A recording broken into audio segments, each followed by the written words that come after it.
Hello friend, नमस्कार। मैं दिनेश शर्मा।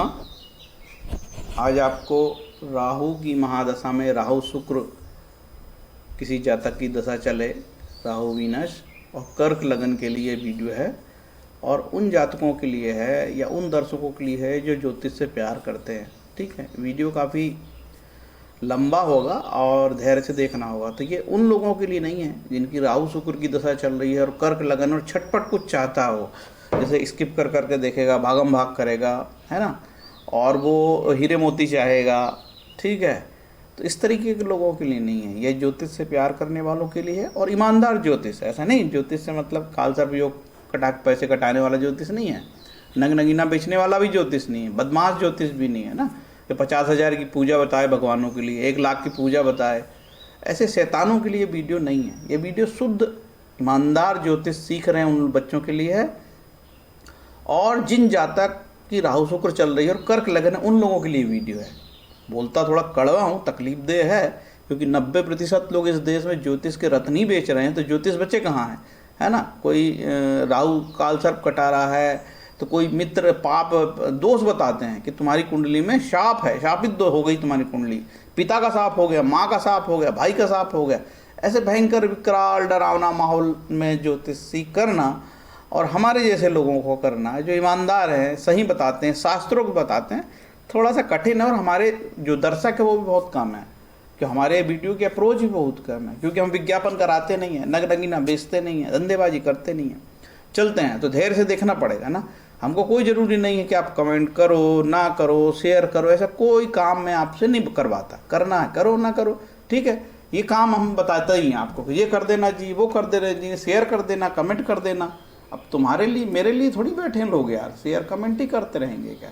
ठीक है, बहुत प्रोफेशनल दुनिया है, तो प्रोफेशनल के साथ प्रोफेशनल बनना ही चाहिए, है ना। हम भी प्रोफेशनल, आप भी प्रोफेशनल, हम ईमानदार प्रोफेशनल है। ठीक है, ये भैया मेरा नंबर है, बहुत नॉमिनल फीस में कुंडली देखता हूँ, और मात्र 500 रुपये दोगे तो 20 मिनट का टाइम देता हूँ। 20 मिनट में जो पूछना पूछ, पूरी घर की कहानी नहीं करूँगा। दूसरी चीज़, मैं आपकी कुंडली देख रहा हूँ, उसी में आप बेटी की भी दिखवाओ, पत्नी की भी दिखाओ, पति की भी दिखाओ, ये ऐसी गलत नहीं करता। 500 रुपये में एक कुंडली देखता हूँ और 20 मिनट से ज़्यादा टाइम नहीं देता। कोई नग नगीना नहीं बताता, फोर्स करोगे तो बता दूंगा क्या पहनना चाहिए, लेकिन मेरी थ्योरी नग नगीना नहीं है। मेरी थ्योरी है जो ऋषि पाराशर ने बताया है, ईश्वरी प्रार्थनाएं, मंत्र, उपासना, स्त्रोत, पाठ, विष्णु सहस्त्रनाम, शिव सहस्त्रनाम, ये थ्योरी है। जमे तो ठीक है, नहीं तो आगे बढ़ जाना। अब राहु की बात चल रही, तो राहु मैंने बहुत सारे वीडियो बना चुके हैं कि राहु मानसिक रोग विकार देता है, ठीक है, डराता है। राहु और मानसिक रोग होते हैं, राहु में शैतानी दिमाग चलता है, कई सुसाइड करने चले जाते हैं। ठीक है, कोई अच्छा ग्रह नहीं है, तमसी ग्रह है। और शास्त्र कहता है कई बार कि राहु जो है 9वें और 10वें स्थान के सहयोग से अच्छा हो जाएगा, 10वां राहु अच्छा होगा, 9वां अच्छा होगा, गंगा स्नान कराएगा, कहता है शास्त्र। लेकिन वास्तविकता में ये ऐसा कम ही देखा जाता है। ठीक है, राहु से कई रहता तो कई डिप्रेशन, एंजाइटी डिसऑर्डर, ऐसी कई चीज़ें होती हैं, डरावना माहौल, ठीक है, सब होता है। देखो, ज्योतिष प्रारब्ध, ज्योतिष कालचक्र, कर्म और पुनर्जन्म की थ्योरी है। ये लूट खसोट डराने का धंधा नहीं है, ये आध्यात्म की विद्या है, आध्यात्म की विद्या थी। और ये ज्योतिष बनाई थी राजा महाराजाओं के लिए। सारावली के 35वें अध्याय के 4थे श्लोक में लिखा है, राजाओं के हित में बनाई गई ज्योतिष, और तभी तो राजयोग बोलता है। अरे यार, हमारे जैसे मिडिल क्लास के लोग, हमारा क्या राजयोग हो सकता है। इसीलिए राजयोग जैसे टर्म का यूज़ किया है कि राजाओं के उद्धार के लिए बनाई गई ज्योतिष। चूँकि अब सब लोग यूज़ कर रहे हैं, तो उसको उस समझ के साथ करना चाहिए। राजाओं को कहा कि गाय देना, भैंस दान देना, सोने की मूर्ति बनाना, अरे आपके लिए थोड़ी था। तो आप ईश्वर प्रार्थना करो। और नग नगीने राजाओं के लिए कहे गए होंगे, कहे गए भी होंगे, तो ऋषि पाराशर ने तो नग नगीने बताए च नहीं। ठीक है, तो ये ज्योतिष बड़ी महान विद्या थी, और ये वेदांग कहलाती है। और ये 6 वेदांग में छठा ज्योतिष छिपी हुई संभावनाओं, घटनाओं को प्रकाश डालने का है। इसलिए ज्योतिष विद्या के बारे में नेगेटिव बात नहीं करनी चाहिए, शास्त्र का अंग है। कुंडली प्रारब्ध बताती है, इसे भोगना पड़ता है। इसका मतलब ये नहीं घर में बैठ जाना, काम नहीं करना। गीता कर्म बताती है, योग वशिष्ठ कर्म बताते हैं, सारे बड़े बड़े ऋषि मुनि कर्म करने के लिए कहते हैं। कर्म और पुनर्जन्म के सिद्धांत की विस्तृत जानकारी, जैसा पूर्व जन्म के कर्म होंगे वैसे भोगोगे। इस जन्म में अच्छे कर्म करो तो कुछ कट जाएंगे, ये थ्योरी है। देखो, प्रारब्ध की बात है, कर्म की गति बड़ी बारीक कठिन है, इसको समझना बहुत कठिन है। और गीता ये भी कहती है कि शरीर को पालना है। शरीर को कैसे पालोगे? आदमी देखो 60 साल में 70 साल में तो मर रहा है आजकल, 80 साल में 90 साल में मर रहा है। तो इस शरीर को पालोगे कैसे? तो उसके लिए अन्न चाहिए। तो गीता कहती है शरीर यात्रा के लिए कर्म करना पड़ेगा, कर्म के बिना शरीर निर्वाह नहीं हो सकता। महान गुरु पंडित श्री राम शर्मा भी कहते हैं मनुष्य अपने भाग का निर्माता स्वयं है, पड़ोसी नहीं है। ठीक है, गीता योग वशिष्ठ बड़ा अच्छा ग्रंथ है जिसमें भयंकर जोरदार जोरदार चीजें दी है। और कर्म और प्रारब्ध तो बोलती कि देव नाम ना विद्यते, देव नाम की कोई चीज नहीं है। पूर्व जन्म में तुम्हारे जो उल्टे सीधे कर्म, देखो कर्म दो प्रकार के होते हैं, एक शास्त्र अनुसार और दूसरा अशास्त्र अनुसार उल्टे सीधे कर्म। तो आप जो कर्म करते हो देव बन जाते हो। तो इस जन्म में जो पुरुषार्थ करते हो, पुरुषार्थ इतना अच्छा आपका कि प्रारब्ध भी हार जाए आपका, ये संभव है। ये योग वशिष्ठ सिखाती। योग वशिष्ठ जिसे महारामायण भी कहते हैं, वाल्मीकि रामायण ही है ये। और इसमें वाल्मीकि जी की रामायण है, इसमें राम और वशिष्ठ गुरु का संवाद है। भगवान गुरु वशिष्ठ राम को ज्ञान देते हैं। ठीक है, और ये गीता प्रेस का भी मिलता है। और मेरे पास जो है ये पार्ट 1 पार्ट 3 पार्ट में है। अभी चौथा पार्ट अभी गीता ये इन्होंने गायत्री परिवार वालों ने छापा नहीं है। तो ये पार्ट 1 पार्ट 2 पार्ट 3 है मेरा।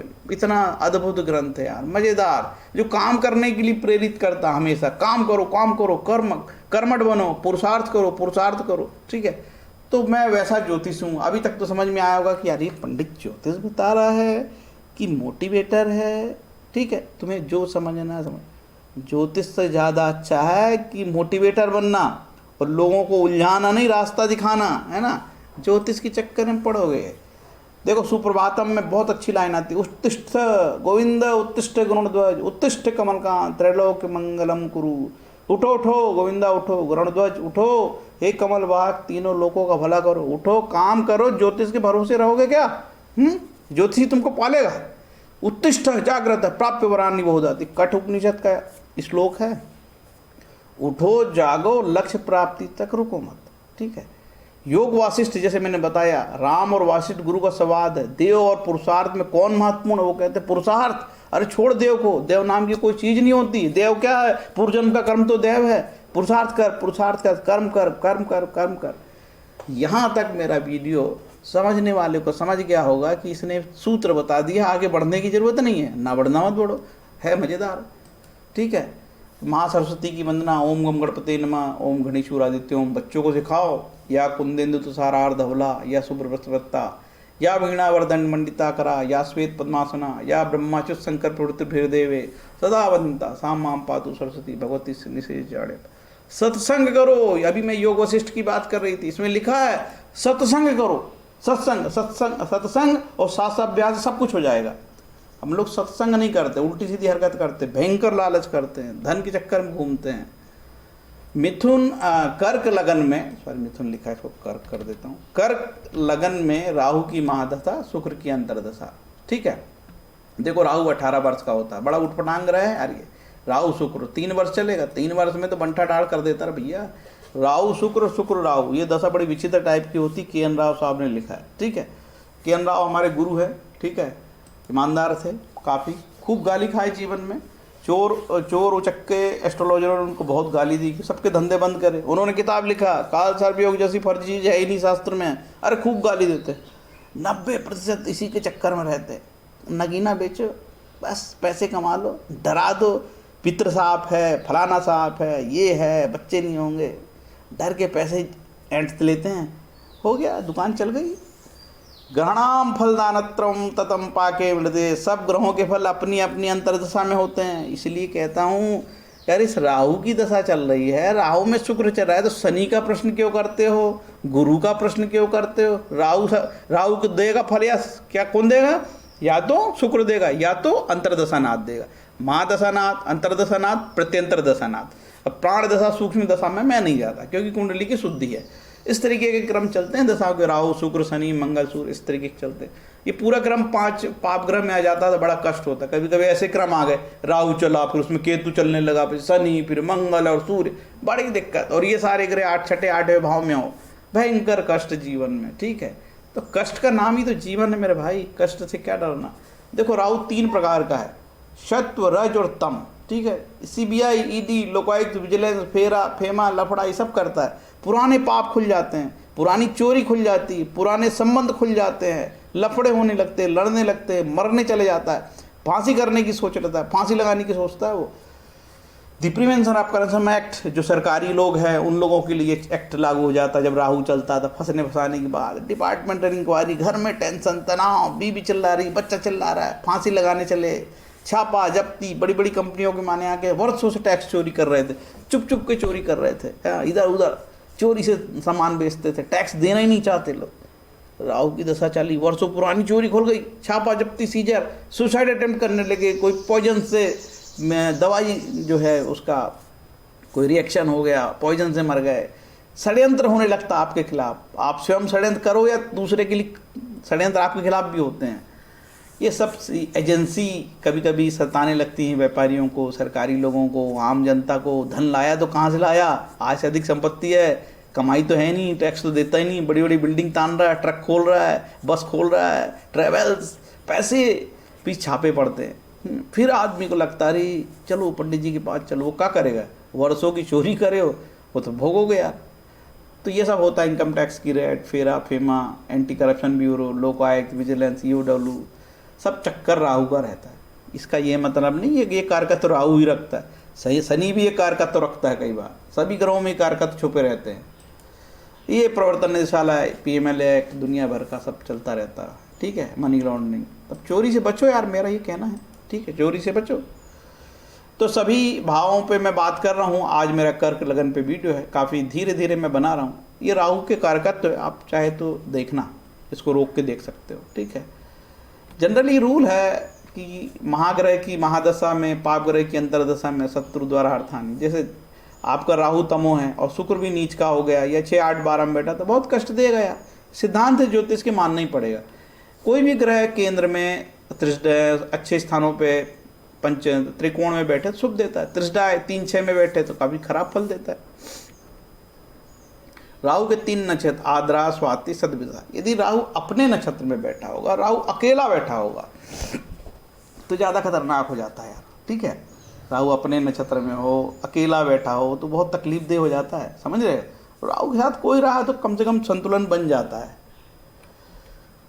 राहु तमोगुणी है, अंधकार रूपी ग्रह भैया, ठीक है, इसका कोई ठिकाना नहीं कब क्या कर दे। राहु के बारे में ऋषि पाराशर ने बोला है, यदि राहु केतु त्रिकोण में स्थित हो, केंद्र में हो, युत या अच्छे शुभ ग्रह से युत दृष्ट हो तो योग कारक होते हैं। ये सब कहने की बातें हैं, व्यवहार में हमने इसको देखा है कि तकलीफ देख रहा है। रेयर मामले में कोई कहता है कि साहब मेरी तो राहु में बल्ले बल्ले हो गई, बहुत अच्छी दशा चल गई। राहु के बाद राहु और केतु की कोई राशि नहीं होती, ठीक है, राशि नहीं होती तो इनकी दृष्टि भी नहीं होती। लेकिन कई ज्योतिष बोलते हैं इसकी दृष्टि होती है गुरु की तरह, जैसे गुरु की दृष्टि होती है ना 5वीं, 9वीं और 7वीं, वैसे इसकी दृष्टि मान लेते हैं। मानो भैया हमें क्या मतलब, ऋषि पाराशर ने नहीं बताया तो मैं इसकी दृष्टि के चक्कर में नहीं पड़ता।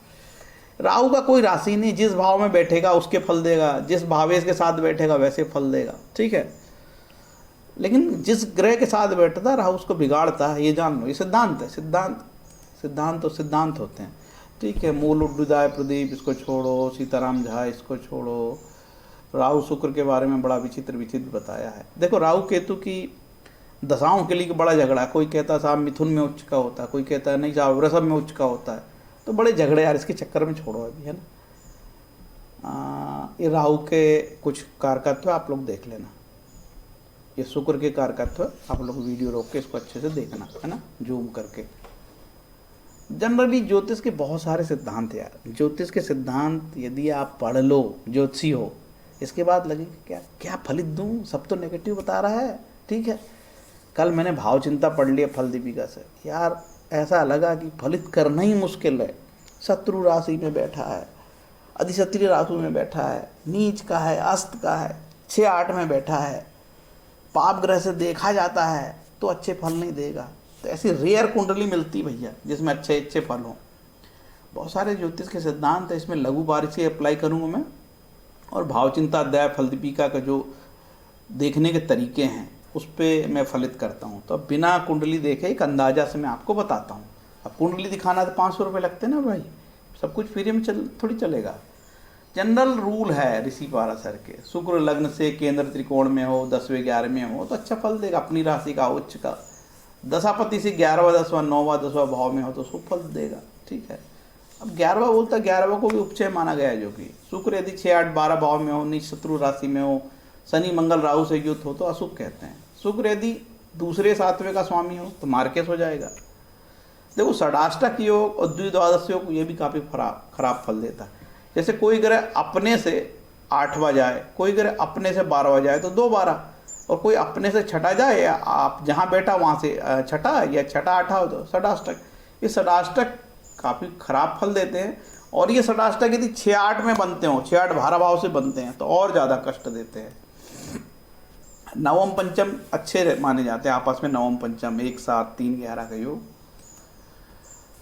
अब देखो शुक्र की जो मित्र ग्रह होते हैं, शुक्र के बारे में बोलता है कि शनि बुध इसके मित्र ग्रह हैं, गुरु और मंगल सम है। अब शुक्र का सूर्य और चंद्रमा मित्र है। शुक्र की राशियां जो होती है, शुक्र मिथुन, शुक्र को जो राशि का सहयोग मिलता है, जैसे शुक्र को मिथुन मकर कुंभ राशि शुक्र के लिए शुभ है। मेष वृश्चिक जो है इसका सम है। शत्रु राशि जैसे शुक्र धनु में बैठे और कर्क में बैठे तो क्या होगा, शुक्र धनु और कर्क का अति क्षत्रिय राशि में बैठ गया, मान के शुभ नहीं है, है ना। अब शुक्र के साथ सूर्य और चंद्रमा बैठे तो क्या मानेंगे, नहीं शत्रु ग्रह के साथ बैठा है। ये आप अपनी कुंडली में देख लेना, ये जो मैं बता रहा हूँ शुक्र के साथ यदि सूर्य चंद्रमा हो, क्योंकि शत्रु मानता है इनको। अब शुक्र यदि धनु और कर्क राशि में हो तो ये अच्छे रिजल्ट नहीं देता, ऐसे फाइनल ज्योतिष के रूल है, ठीक है। भावार्थ रत्नाकर कहती है शुक्र 6ठे स्थान में स्थित उतना ही योगप्रद है जितना कि वह द्वादश भाव में स्थित होता है।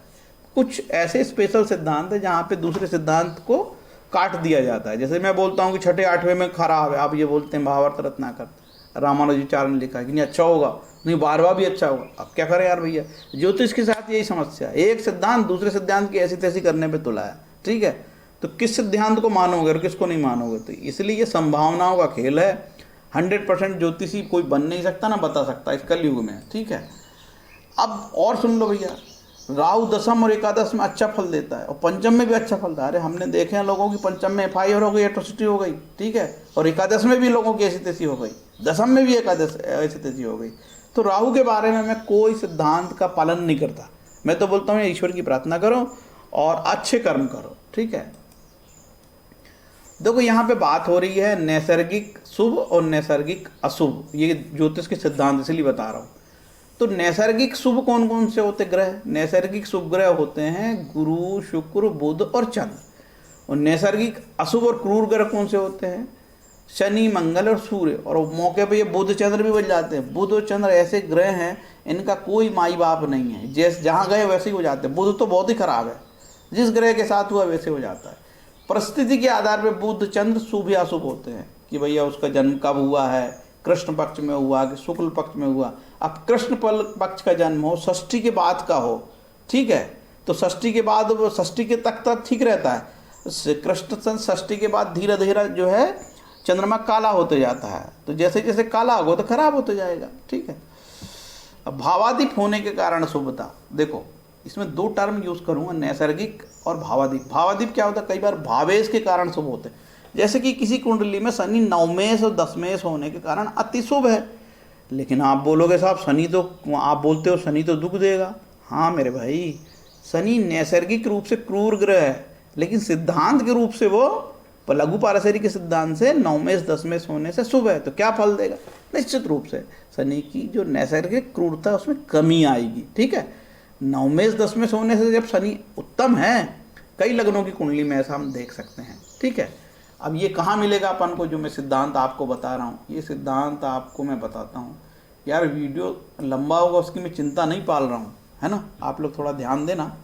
हाँ, वीडियो लंबा होगा करके अपनी बात कैसे कम। अब जैसे वृषभ लगन की कुंडली में शनि 9मेष 10मेष है ना, और इसके बाद वृषभ लगन के बाद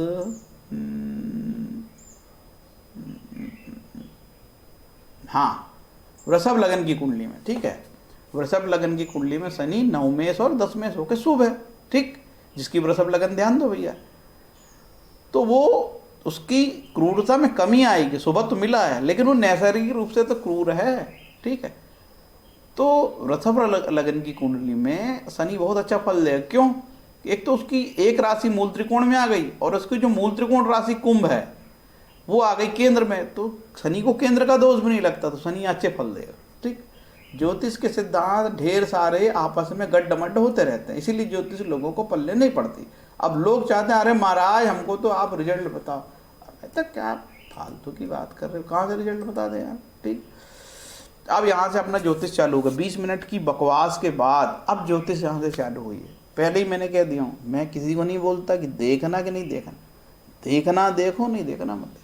हमारा कोई इसी से पेट नहीं भरता है। ठीक है, दूसरे काम करने पड़ते हैं, इसमें तो झूठ बोल के पैसे, अरे तेरा तो राहु लग गया, मार के इसकी दशा है, पूजा करा ले मेरे से ही करा ले, रत्न ले ले मेरे से ही ले ले, तब पैसे बनते हैं। ठीक है, झूठ का धंधा है। देखो ये झूठ के धंधे में सत्य की बात करते हैं अपन। ठीक है, झूठ का धंधा मैं तब कहता हूँ जब ज्योतिष को लोग व्यापार बना के से पलते हैं, झूठ बोलते हैं, तब है ना। गंदी ज्योतिष, अच्छी ज्योतिष, गंदी ज्योतिष नहीं, गंदा ज्योतिषी और अच्छा ज्योतिषी, चोर ज्योतिष और ईमानदार ज्योतिष। ठीक है, दो प्रकार का। एक चोर ज्योतिष, पूछो भैया आप चोर ज्योतिषी हो गए, अरे आप कैसी बात करते, अरे साहब चोर ज्योतिष वो है जो नक्षत्र नेमी कहलाता है, ज्योतिष के सिद्धांत को छोड़ के काल सर्प पे पड़ता है और पैसे कमाता है। तो मैं अच्छा ज्योतिष हूँ, लगनेश को कोई दोष नहीं लगता, फाइनल बात करो यार। ठीक, लगनेश को कोई दोष नहीं लगता। पहले ये देख लेते हैं लघु पारसरी, फिर अपन राहु और शनि का राहु शुक्र का बताएंगे। अब भैया थोड़ा रेस्ट ले लेते हैं यार, पानी पीता हूँ। चलो भाई ठीक है, अब लगनेश को कोई दोष नहीं लगता। ठीक है, मान के चलो लगनेश साफ सुथरा। वैसे ही यहाँ पे यदि अष्टम भाव में सूर्य और चंद्र रहा तो उनको भी कोई दोष नहीं लगता।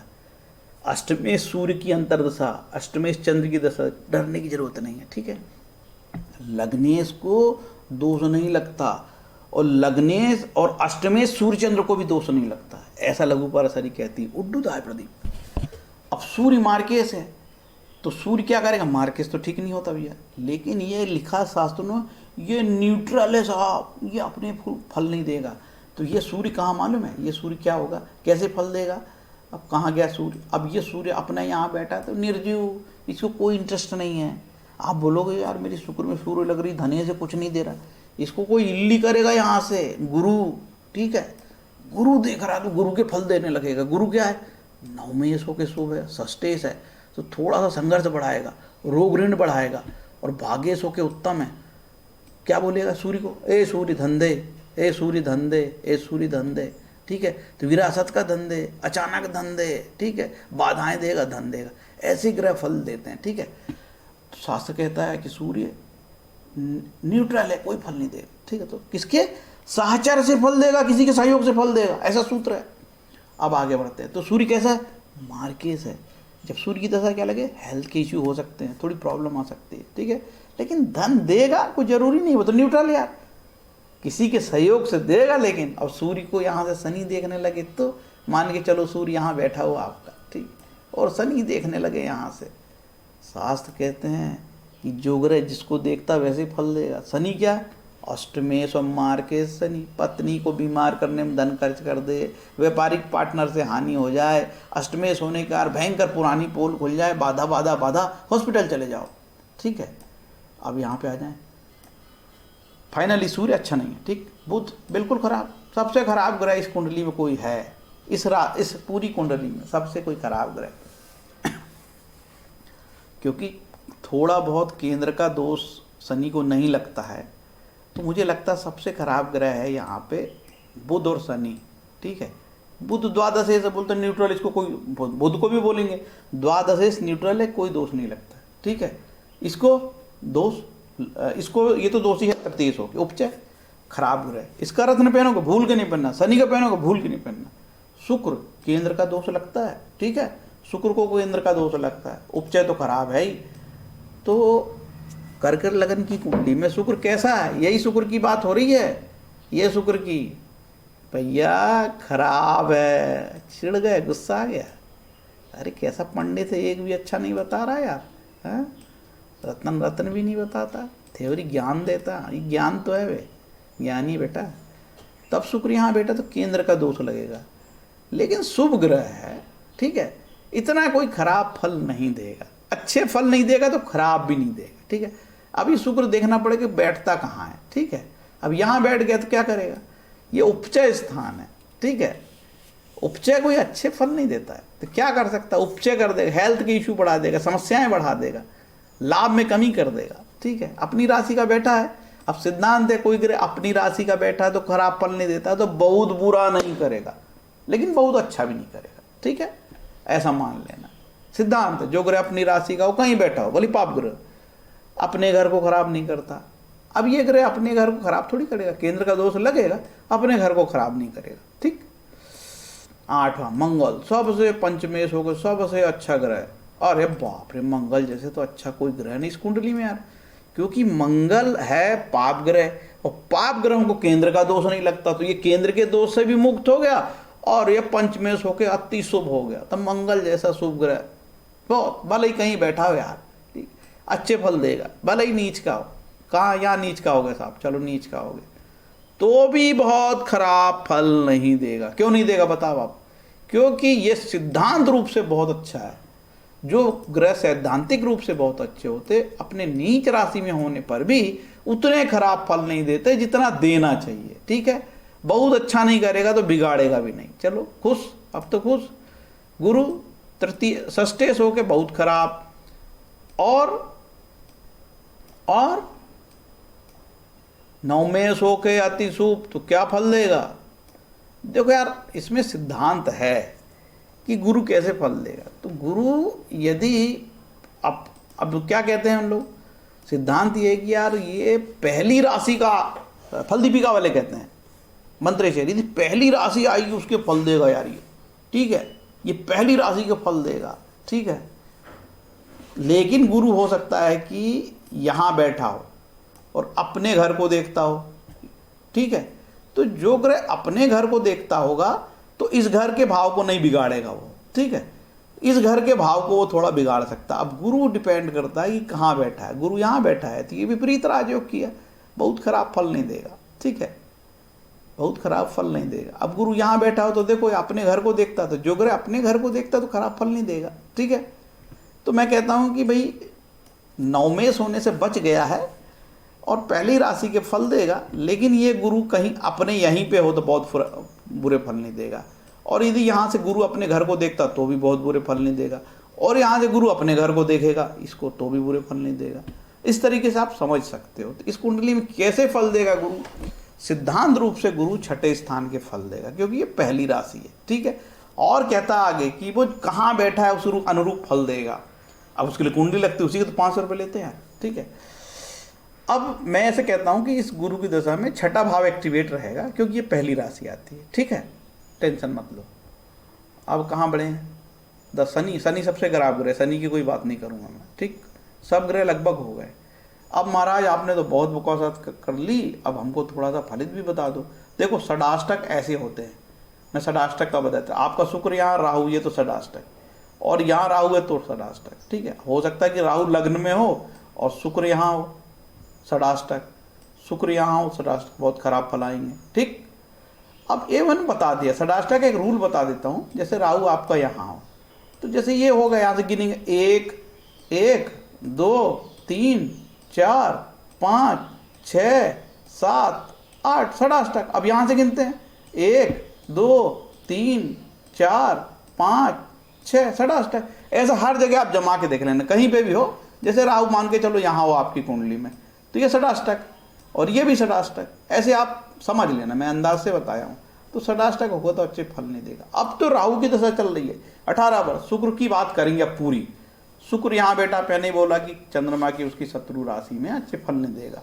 धनु राशि में बैठा तो अच्छे फल नहीं देगा, ठीक है। कुंभ राशि में शनि कहाँ से आया है, उपचय होके और खराब में बैठ गया वो, ठीक है, उपचय होके और खराब में फल गया। ऐसे ग्रह भी बहुत खराब फल नहीं देते, समझ गए, खराब तो है यार, और खराब में बैठ गया तो क्या फल देगा, बहुत खराब फल नहीं देता, ठीक है। और अब देखो, यदि ये चतुर्देश माँ का कारक बीमारी में आ जाए तो ये सुख को, आपके सुख को गड्ढे में डाला कि नहीं गाना। जब आप इसके फलित के अध्ययन करोगे तो सुख का, आपका सुख गड्ढे में आ गया, अंधेरे में आ गया। ऐसे लोग भी सुख के लिए कई बार बहुत संघर्ष करते रहते हैं। माँ की हेल्थ का इश्यू हो सकता है, प्रॉपर्टी को लेके समस्या आ जाती है कई बार, या फिर कई बार अकस्मात प्रॉपर्टी के योग भी बनते हैं, अचानक धन भाव में प्रॉपर्टी, ठीक है, ऐसे बहुत फलित यार, कितना बताऊं।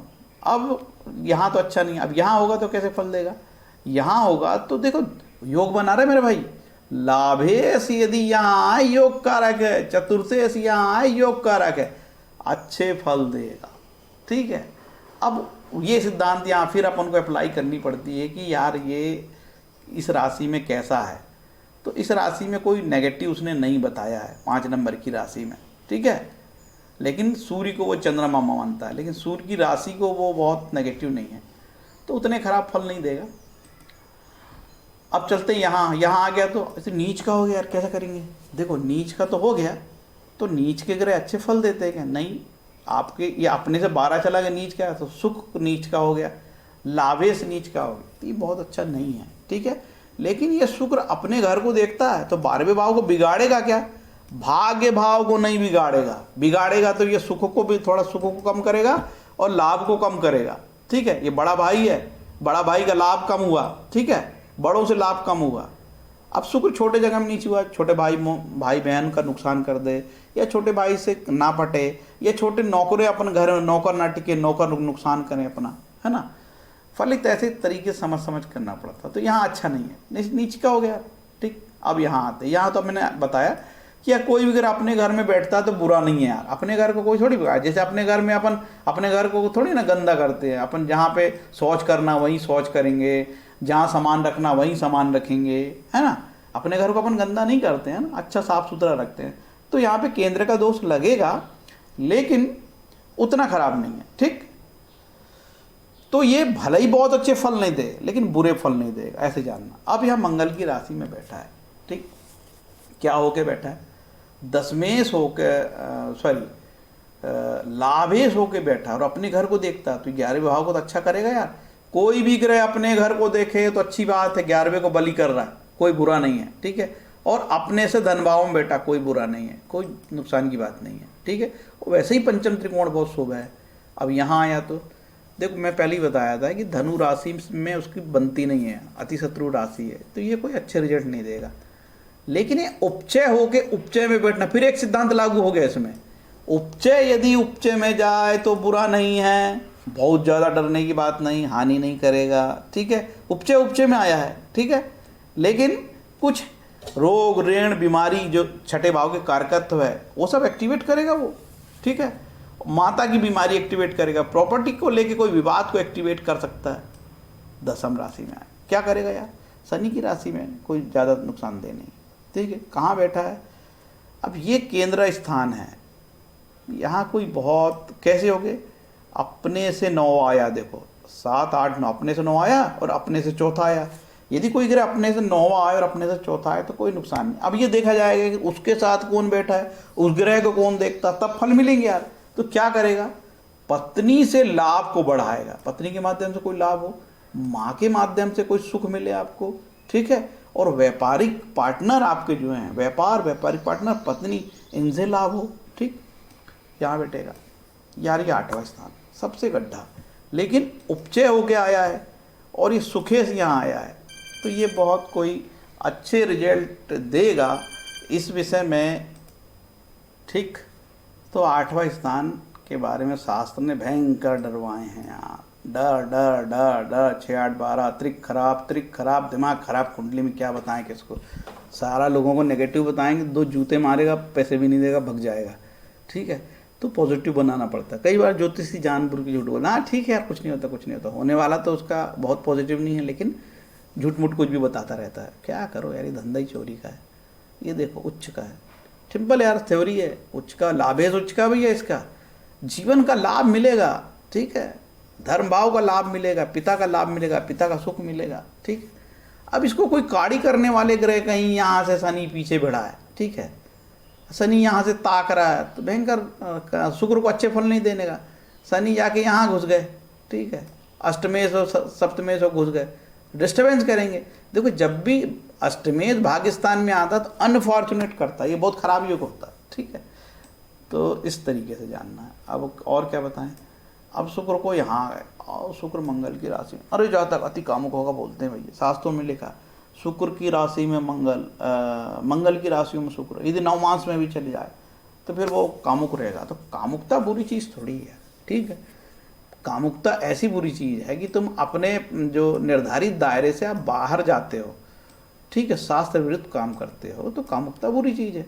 अब यहाँ अपनी राशि में यदि यह आया तो कैसे आया, देखो यहाँ पे बहुत अच्छा शुक्र, एक लाभ के मामले में तो अपने से बारवा गया, छोड़ो उसमें ज़्यादा मत पड़ो, अपने घर को देखता है शुक्र, अपने घर को देखता है। अरे जो भी ग्रह अपने घर को, सिद्धांत बोलता है जो भी ग्रह अपने घर को देखेगा तो वो अपने घर को बलि करेगा, टेंशन मत लो, है यहाँ बुरा नहीं है, ठीक है। और लाभेश का कभी भी 10वें में बैठने को कोई नेगेटिव नहीं माना जाता। यहाँ पे ये नहीं मानेंगे कि अपने से 12वां चला गया, उस सिद्धांत को नहीं मानते यहाँ पे, क्योंकि शुभ स्थान है, 10वां स्थान कर्म स्थान है, शुभ स्थान है। तो जातक के जीवन में जब वो काम करेगा तो लग्जरी काम करने की इच्छा होगी और लग्जरी में उसका इंटरेस्ट होगा, क्योंकि शुक्र लग्जरी यार, जीवन की सब लग्जरी देता है, ठीक है।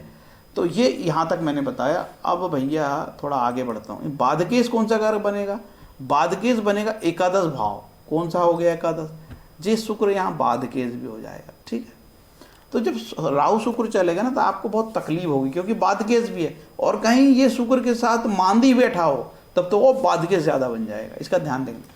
देखो मैंने कितने बार अच्छा जाएगा, कितनी बार बुरा बताएगा, कितनी बार नेगेटिव पॉजिटिव बात करता है, आप जब पूरा निचोड़ निकालोगे तो बोलेगा ये साला ज्योतिष का धंधा ही चोर है, कुछ क्लियर कट नहीं है, कुछ भी क्लियर कट नहीं है, यही सत्य है, स्वीकार करना पड़ेगा। अब बात रत्न की आई तो लोगों को तो रत्नों से मतलब है यार, महाराज हमको रत्न बता दो, फालतू बात नहीं करो। देखो कर लगनेश को शास्त्र कहते हैं कोई दोष नहीं लगता, ठीक है। अब रत्न पहनने की जो है इच्छा, जी इच्छा सबको है।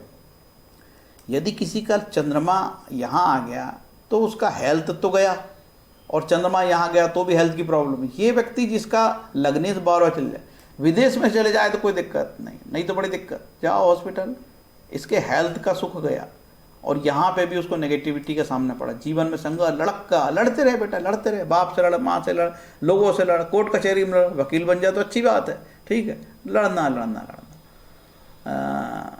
क्या बता, तो रत्न पहने हुए क्या भूल, लगनेश का रत्न यदि इन परिस्थिति में हो, यहाँ हो यहाँ हो यहाँ हो तो नहीं पहनना रत्न, है ना। और कहीं नीच का हो गया तो इतने कमीने ज्योतिषी हैं, नीच के ग्रहों के भी रत्न पहनाते हैं। यार बताओ, नीच का ग्रह है तो उसके रत्न पहनने से वो ग्रह और बली होगा तो और नीचता करेगा, ठीक है, नहीं, समझ गए, नहीं पहनना, ठीक है। बाकी जगह हो तो आपकी इच्छा यार, मैंने जहाँ जहाँ बताया नहीं पहनना, नहीं। सूर्य का रत्न, मार्केश का रत्न भूर के नहीं पहनना, और कहीं ये उच्च का हो गया तो भी नहीं पहनना। लोग आजकल ज्योतिषी क्या कर रहे हैं, मानो अपने व्यापार के लिए घर में ही रत्न बेचते हैं, मेरे से ही लेना रत्न, है ना, कमीशन बाज, और उच्च के ग्रहों को भी रत्न पहनाते। तो सूर्य का मार्केश रत्न नहीं पहनना, ठीक है, और बिल्कुल नहीं पहनना यदि यहाँ है 6, 8 और 12 तो भूल के नहीं पहनना, और उच्च का नहीं पहनना, बाकी स्थिति में पहन सकते हो। बुध पन्ना, अब बुध इस कुंडली में सबसे खराब है, ठीक है, और मान के चलो यहाँ नीच का हो गया, महाराज मैं क्या करूँ, मेरा तो बुध नीच का हो गया, वो कहेगा बुध का रत्न पहन लो, तो तुम्हारा बुध नीचता के और नीचता करेगा, बुद्धि भ्रष्ट कर देगा, तो वह बढ़ा देगा, तो ठीक है, वह बढ़ाएगा, अच्छे कामों में वह बढ़ाएगा, और आपके नौकर चाकर कम्युनिकेशन ट्रैवलिंग पे बहुत वह बढ़ा सकता है, वो पिता पे वह बढ़ा सकता है, नहीं पहनना। बुध नीच का होगा तो बुध के लिए विष्णु सहस्त्र नाम का बात बताया शास्त्रों ने, और कहीं कहीं 6 में बैठा हो और कहीं 9वें में बैठा हो, और ये यहाँ अपनी राशि का हो तो भी नहीं पहनना, ठीक है, इन परिस्थितियों में नहीं पहनना। अब उच्च का, यार उच्च का बुध है तो क्यों रत्न पहनना, उच्च के कह रहे हैं तो अच्छे ही फल देंगे, ऐसा जानना। शुक्र के रत्न, प्रयास हो शुक्र के रत्न मत पहनो, ठीक है, कोई लाभ नहीं बढ़ेगा, बीमारी बढ़ जाएगी, कोई सुख नहीं बढ़ेगा, केंद्र का दोष बढ़ जाएगा, मत पहनो, ठीक है। और कहीं स्थिति में शुक्र, कहाँ है यार शुक्र, और कहीं शुक्र उच्च का हो तो बिल्कुल नहीं पहनना, और कहीं शुक्र नीच का हो तो बिल्कुल नहीं पहनना। हाँ, 6, 8वें 12वें में कतई नहीं पहनना, बाकी अब आप लोगों की बुद्धि। उच्च का हो तो शुक्र की जरूरत नहीं है, और नीच का हो तो नहीं पहनना, ठीक है। मैं रत्नों के खिलाफ हूँ जनरली, ठीक। अब हो गए गुरु का रत्न, अरे गुरु नवमेश है तो नवमेश का रत्न आप पहनोगे, अच्छी बात है, लेकिन आप बहुत गुरु को बलि करोगे तो 6वां भाव बलि होगा, 6वां भाव बलि होगा तो रोग ऋण बीमारी दुश्मन एक्टिवेट होंगे, ना पहनो। गुरु के लिए विष्णु सहस्त्रनाम, शिव सहस्त्रनाम का पाठ करो, ओम नमः शिवाय का जप करो। ठीक, सब रत्नों के बारे में। शनि का रत्न भील के नहीं पहनना, मार्केज भी और 8वें का भी मालिक है। ठीक है, लोग भयंकर नीलम के चक्कर में पड़े रहते हैं। जैसे शनि उच्च का, उसको भी पहनाएंगे। अरे शनि ऑलरेडी तुम्हारा, देखो शनि अष्टमेश है, जिस कुंडली में अष्टमेश उच्च का होगा उसको भी भयंकर प्रॉब्लम आती है। समझ गए? क्या अष्टमेश है? उच्च का अष्टम हो गया, अष्टमेश भयंकर बाधा आती है। लोग बोलते हैं सब महाराज जी हमारा तो शनि उच्च का। अरे उच्च का नहीं है, अष्टमेश उच्च का, बाधा उच्च की है, बाधा देगी। ज्योतिष के सिद्धांत बहुत कठिन है समझना। हो गया? अब इतना मैंने बता दिया रत्न का। देखो राहु का मंत्र है ओम राम रावे नमः, ओम शम शुक्राय नमः, पढ़ लो भैया। ठीक है, और ये बीज मंत्र है राहु का, ओम ह्राम भ्रीम भ्रौ सहरावे नमः 18,000 पढ़ लो, माला में कर लो बिना पैसे के। कोई गोमेद के चक्कर मत पड़ना। अरे गोमेद पहनोगे, वाह बेटा। राहु का कवच पढ़ो, सब ग्रह शांति। राहु का स्तोत्रम करो, सब ग्रह शांति। शुक्र का स्तोत्रम करो, ग्रह शांति। शुक्र कवच करो, ग्रह शांति। सब कुछ फुकट में। ऋषि पाराशर कह दो, जिनने एस्ट्रोलॉजी बनाए, महान संत कहते हैं कि जब राहु शुक्र चले, दुर्गा लक्ष्मी जपम कुर्या तत् सुखम व्याप्युनाथ, शांति के लिए दुर्गा लक्ष्मी जी की पूजा पाठ करे, सुख प्राप्ति होगी। कनक धारा स्त्रोत का पाठ करो, लक्ष्मी जी के 1000 नाम का पाठ करो, दुर्गा सप्तशती का पाठ करो। इसमें पैसे नहीं लगते, ठीक है, लेकिन ज्योतिषी ऐसा पैसा बताएगा तो उसके धंधे पूरे खत्म हो जाएंगे। अरे यार इसने तो सब कुछ खत्म। राहु का दान करो, ये राहु का दान पढ़ लें। ठीक, दान सबसे अच्छा काम है, दान करना। गरीब गुरबे को भोजन कराओ यार। ठीक है, दान कहाँ करो? वो स्कूलों में दान करो, है ना। जाओगे तुम उधर पे गलत सलत जगह मत जाओ। हाँ आजकल मंदिर में दान नहीं, मंदिर में दान सोच समझ, जहाँ अच्छा मंदिर हो, वहाँ का पुजारी बहुत ईमानदार हो, शास्त्रीय ज्ञान रखता हो, उसमें भावना और फीलिंग्स हो लोगों की अच्छी, तो दान दो। ठीक है, मंदिरों में दान दिया जा सकता है। कन्या भोज करा दो ना यार, सबसे बढ़िया कन्या भोज करा दो। रत्न किस उंगली में पहनना है इसमें लगा दी हूँ आपकी सुविधा के लिए, देख लेना। और ये राहु का दान है गोचर में अनिष्ट होने पर। ये राहु दोष से निवृत्ति के लिए कुछ दान है, सोच समझ के, जो सहन शक्ति हो उतना ही दान देना। गरीबों के लिए दान नहीं है।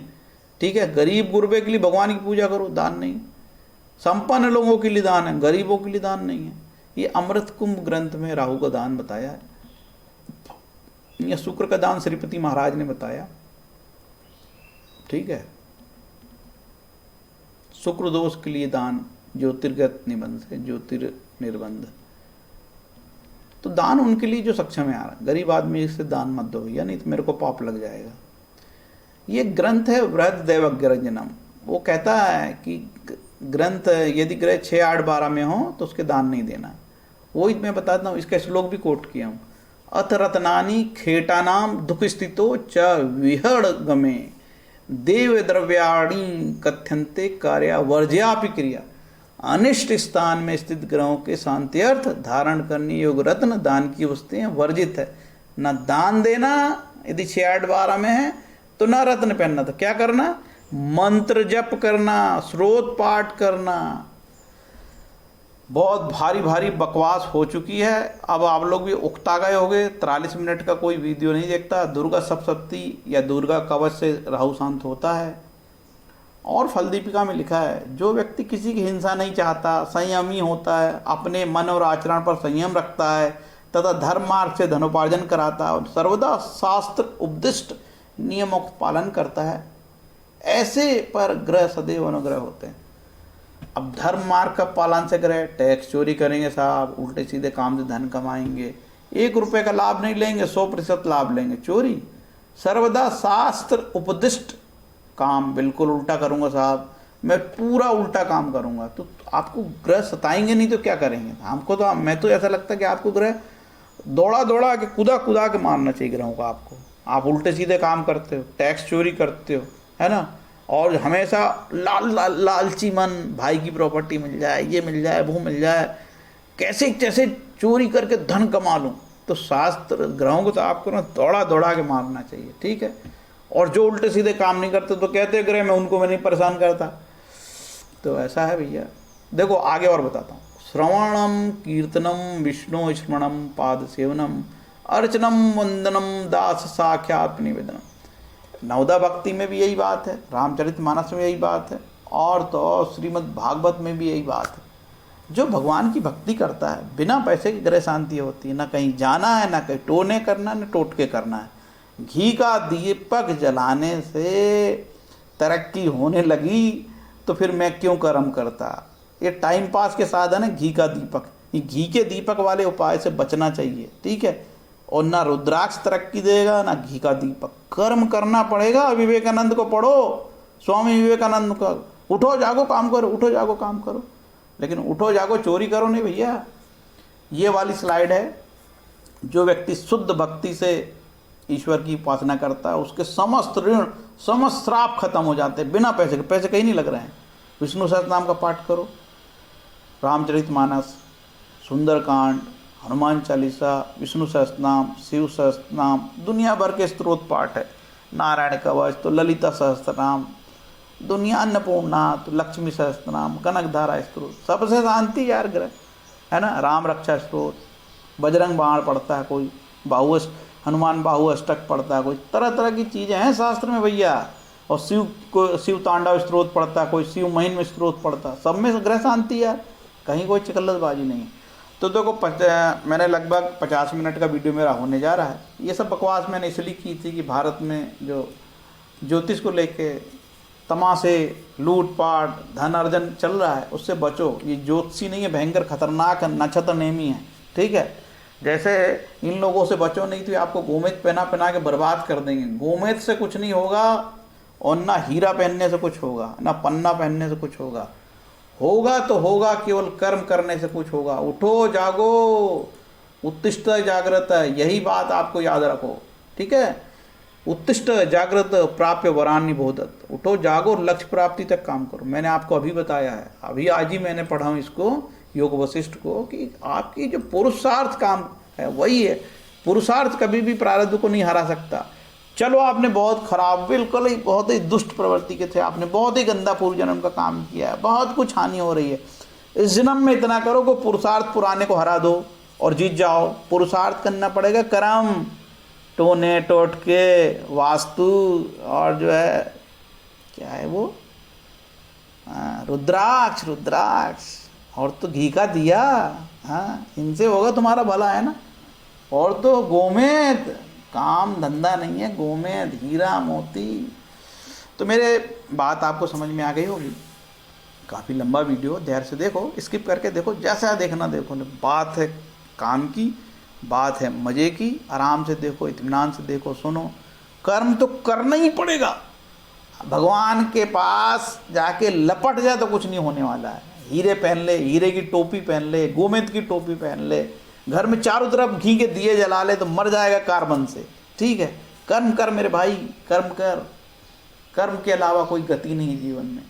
जय श्री गुरुदेव महाराज की जय, ठाकुर परमहंस महादेव की जय हो, जय भगवान कृष्णदेव की जय हो।